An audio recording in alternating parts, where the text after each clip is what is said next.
moderator is Mitra Kalita, and she's a journalist as well as author.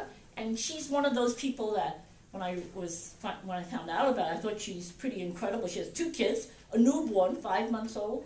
She has a 7-year-old. She was head of the South Asian Journalists Association. She teaches journalism at Columbia. She's a writer for the Wall Street Journal. She's published 3 books, right?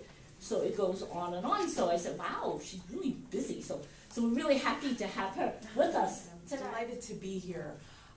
I should mention at the outset that in my 20s, we're not here to talk about my 20s, we're here to talk about the panelists in their 20s. But when I was in my 20s, I worked at Newsday and I covered small business and came upon the Asian women. Thank you so much. I'm so honored to be here with amazing, amazing women that, I feel like I don't belong here. But thank you all for coming and listening. My name is Cheryl Yeoh. I'm the co-founder and CEO of Reclip.It. We were formerly known as City Pockets, which many of you might know better.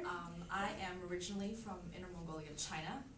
Grew up there and moved to the States when I was 8 years old. Japan, Korea, Middle East, and all these markets that we're starting to look for bringing luxury brands into those markets. So that was a really fantastic experience. Learned a lot about the luxury space, and basically over time decided to found AHALife. My name is Benita Singh. I am the co-founder and CEO of Source for Style. As you heard, it's the first online trade show for material sourcing and global design inspiration. With you, how did you tap into them? What networks would you recommend people turn to? I think we live in the best city in the world to meet people. So I would say just go out. I mean, I met a lot of people just in social circles. I'm personally really interested in the social aspect of things and how people have experiences together, how people interact with each other and what they like to do as people. When we were bootstrapping, when I was living in my friend's futon for 5 months, sort of dumping all my designer clothing in the closet, sort of giving up that lifestyle, no more restaurants, and, kind of cook at home. And then we were trying to raise money, but it was hard because our product was so new. We had 1,000 users. Less than 100K, and everybody had really, really small salaries just so they could pay rent.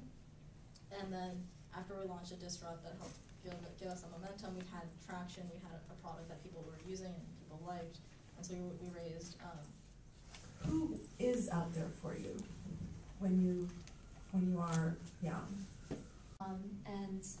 There are so many amazing role models out there, from 85 Broads and ladies who launch who are doing what we're doing and having so many more responsibilities. And nobody tells you what your job duties are, and it's your job to decide that. So how do you make those decisions? How do you prioritize?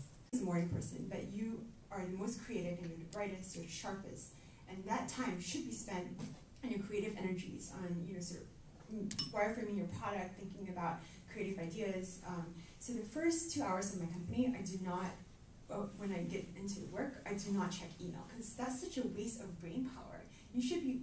As a co-founder, what you do every day is going to come from a deeper place of passion and purpose. And to more employees now, that's, even though every time I fire someone, next time I'm going to do it much faster, you still never fire them fast enough. That's really important in staying objective. But the lesson I've learned from it, which I've been kind of testing recently, which has been really interesting, is how to hire people.